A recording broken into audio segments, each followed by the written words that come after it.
everyone, welcome back to my YouTube channel. If you're new here, my name is Corina. I don't have my co-host Princess with me, and my husband is behind this very wall taking a nap. I want to talk about what I've been doing for personal care now that I'm in my second trimester. What I've been doing for my body for this pregnancy for self-care. In the very beginning, my first trimester, it was very rough. The hormones were all over the place. You know, just trying to find my balance was very hard because every day was something new. And I ended up becoming allergic to a lot more things. So that is something I'm very nervous about when baby comes around. I'm nervous she's gonna be allergic to a lot of stuff because there's so many new things I've never been allergic to, but now that I'm pregnant, I'll get really bad reactions. What I started doing was I started using the Bioderm body shower oil to help increase the hydration in my skin. At this time, the weather was still cold when I was in my first trimester, so I just needed to really hydrate my skin. I noticed my skin was very, very dry no matter how much fluids I was drinking. Nothing was really hydrating my skin. And that's also to be noted, I have eczema. I was already using Vanicream lotion, which is a very thick and eczema safe lotion, but even that was like drying out in the middle of the day, which has never happened to me before. So I know it's a pregnancy related thing. So I started introducing the Bioderm shower oil on top of just keeping with the sensitive soap. So I would do a sensitive soap and then finish off the shower with the body shower oil.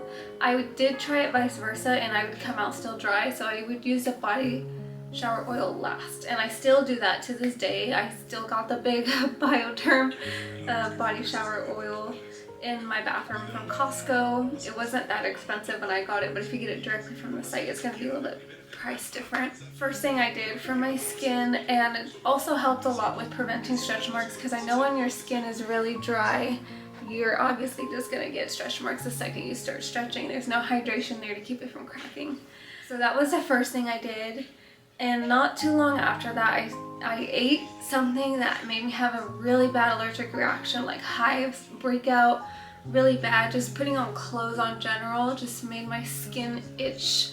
I had to take Benadryl, which I was really scared. I was scared to take any medication in the first trimester, but I had to take Benadryl. I was so sleepy at work, just dragging through. I started using the Palmer's body oil. They have the stretch mark oil, like they come in a variety pack. The one I got on Amazon, it was like a 3-in-1. It was the body oil for stretch marks and the lotion and the body butter. I never really touched the lotion. I mainly touched the body butter and the oil. I ran out of that oil so fast. I started off with just using it around my stomach and my hips and my breasts and my arms where it was affected, and then now I just got into the routine of putting on oil my whole body and then Vanicream on top, and that has hydrated my skin to the T. And I still don't have any stretch marks on me. Oh, not the maternity pants, but yeah, I have no stretch marks. The body oil was introduced later, like I would say when I was about 14-15 weeks pregnant, starting to expand more. That's when I noticed my skin starting to get dry. And I do have eczema, so I make sure all the products I purchase are either from they have like that little E where it's eczema safe, where it's been approved by the eczema committee, or it has sensitive in it, or someone from TikTok has like raving reviews with eczema. Just because I have really bad eczema in general, on top of if I try something new and I end up being allergic to it, my skin will just break out. Speaking of food and eating things, another thing I've been doing to help with the pregnancy is one, actually eating my cravings. If I'm craving cheese, or if I'm craving, what was I craving? I was craving cheese for a really long time, and something else like salty foods. That's your body telling you need those increased electrolytes. If as long as it's something edible, if like you're craving chalk or chemicals, then that's something else you gotta look into to figure out what minerals your body is low on. But for me, it's mainly been cheese and salty foods, so I've just been increasing my salt, cheesy things for the calcium and I think magnesium. So after I stopped craving cheese because I started introducing smoothies into my diet now that the weather's warmer. If it wasn't warmer, I don't know what I would do to increase it because I don't know a lot of recipes that introduce the magnesium and salt and calcium.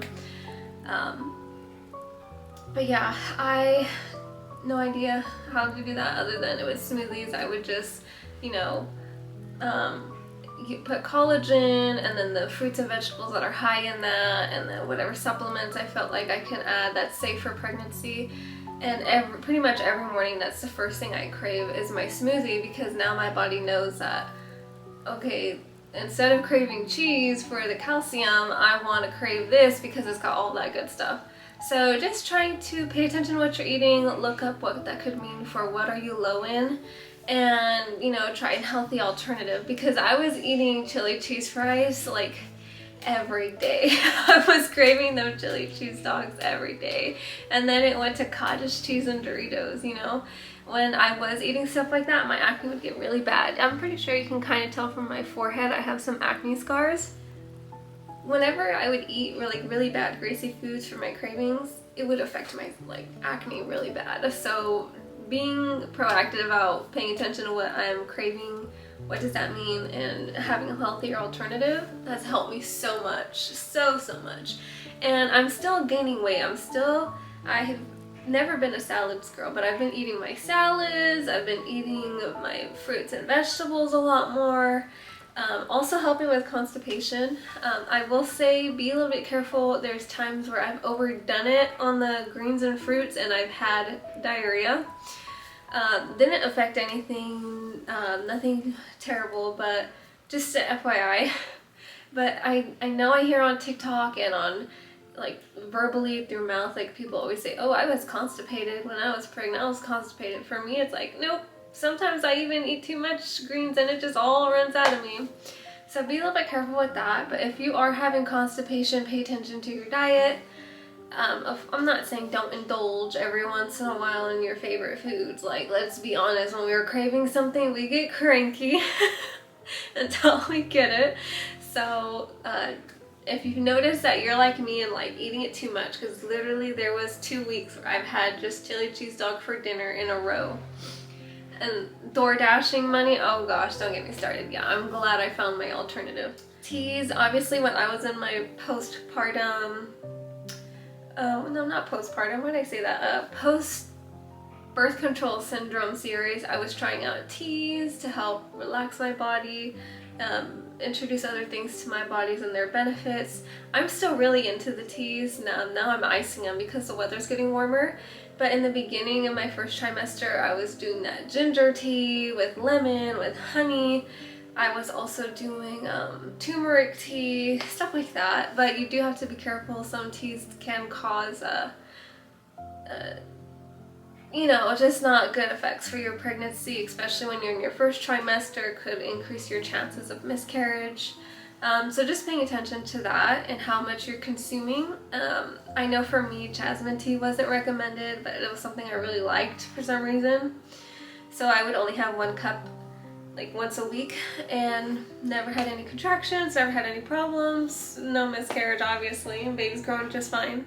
My last tip is, especially transitioning from first trimester to second trimester, is always carry something to drink with you. If you're a soda pop girly, I'm not too sure about that, but Gatorades, waters, IV fluids, like sometimes even juices or my iced teas, always carry something with you to drink, because I feel like I get so dehydrated like out of nowhere, and I will get so cranky if I don't have access to something to drink. And I say with sodas, I don't know about that, because for me personally, when I don't drink any sodas with caffeine, but when I drink sodas like a Sprite or a ginger ale or a root beer that's caffeine free, I feel like it parches my mouth and gives me a lot more gas and doesn't really do anything for that you know, thirst. Like if anything, I want to drink more after that. If anything, it's gonna be awkward when you start getting some gas and some burps. You're just gonna be saying excuse me and walking in the corner so nobody smells what you've done. So yeah, don't even get me started with gas while you're pregnant. Like that progesterone hormone, oh my gosh, I've never burped so much in my life in my first trimester. Just be careful what you really eat because you're already gassy from the progesterone. If you're like into sodas and greasy foods or like pork, girl, I know you're farting up a storm. But yeah, it's gonna be summertime pretty soon. It's gonna get really, really freaking hot. So obviously things are gonna have to be added or changed. So yeah, everything's getting so close to the end. And the more I realize that, the more I look at this nurse here and be like, yeah, everything's coming by so quick, but this room. Thank you guys so much for watching. If you have any recommendations on self-care tips that you guys done or seen family members do for the third trimester, please put them down in the comments, especially if it's related to the heat, because it gets hot where I'm from, like over 105 for a whole week. It's so hot. Yeah, if you have any comments, recommendations for me, leave them in the comments. If not, I'll see you guys in the next episode of whenever, I don't know, third trimester or when baby's here. Thank you guys so much for watching. Bye.